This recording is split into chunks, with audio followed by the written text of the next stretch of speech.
England have just announced their World Cup squad, and on paper, this should be one of the strongest teams in the tournament. I think from day one we were very clear that we are trying to select and build the best possible team. Harry Kane is there, Jude Bellingham is there, Bukayo Saka is there, Declan Rice is there. But somehow, this squad has created a serious problem. Thomas Tuchel, you f***ing German fraud. What the actual f*** is this bollocks? You've left me out the squad for f***ing Djed Spence? Because Thomas Tuchel has not just selected 26 players, he has made a statement, and that statement is simple. Trent Alexander-Arnold also won't be going to the World Cup. Are you surprised by that admission?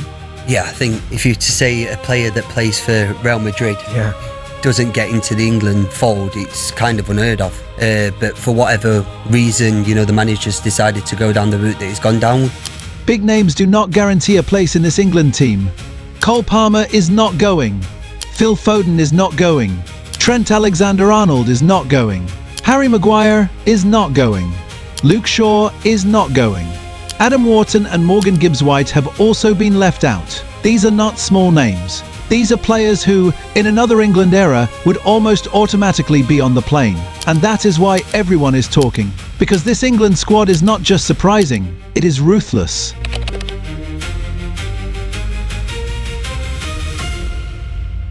Tuchel has named his 26-man squad for the World Cup, and the full squad looks like this. In goal, England have Jordan Pickford, Dean Henderson and James Trafford. In defence, Tuchel has gone with Reece James, Quansah, Jarell, Quansah, John Stones, Mark Gahey, Dan Burn, Nico O'Reilly, Djed Spence and Tino Livramento. In midfield, there is Declan Rice, Elliot Anderson, Kobbie Mainoo, Jordan Henderson, Morgan Rogers, Jude Bellingham and Eberechi Eze. And in attack, England have Harry Kane, Ivan Toney, Ollie Watkins, Bukayo Saka, Marcus Rashford, Anthony Gordon and Noni Madueke. Now when you hear those names, you can understand Tuchel's idea.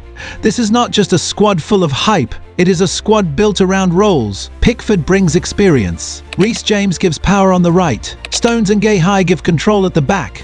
Rice gives balance. Bellingham gives star quality. Kane gives goals, physical presence, penalty quality, and a striker who can change a game when England need a goal. Tuchel even spoke about Toney's finishing, penalty ability, and value when England are chasing a goal. But here is the problem. England have left home some of their most creative footballers. Cole Palmer is one of the most dangerous attacking players in world football when he is confident. Phil Foden is a player who can unlock a game with one touch. Trent Alexander-Arnold is not just a right back. He is a passer who can control matches from deep.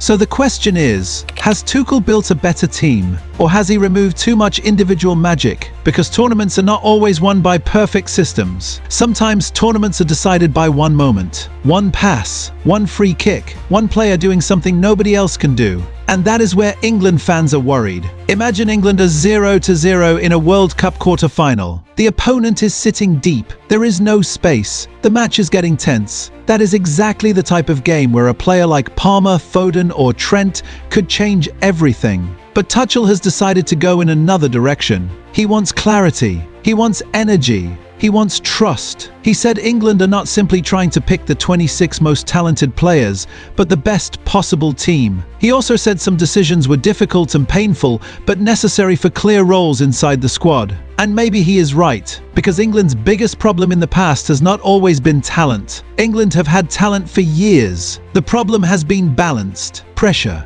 identity, big players not fitting into one clear system. So maybe Tuchel is trying to avoid that mistake. Maybe he does not want 5 players fighting for the same position. Maybe he does not want a squad where everyone expects to start. Maybe he wants players who understand their job from day one. That is why this squad feels different. It is not the most popular England squad. It is not the safest England squad. But it might be the first England squad in years where the manager has chosen structure over reputation. Still, this is a huge gamble. Because if England win, Tuchel will look like a genius. People will say he was brave. They will say he changed the culture. They will say he picked a real team, not just famous names. But if England fail, the questions will be brutal.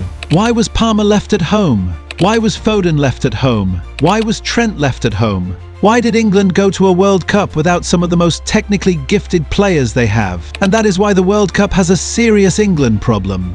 Because this squad is strong, but it is also dangerous. Dangerous for opponents because England still have Kane, Bellingham, Saka, Rice, Rashford, Eze and Toney. But dangerous for Tuchel too, because the players he left behind might become the biggest story of England's World Cup. So now the real question is this: did Thomas Tuchel just build the perfect England team? Or did he make the biggest mistake before the tournament even started?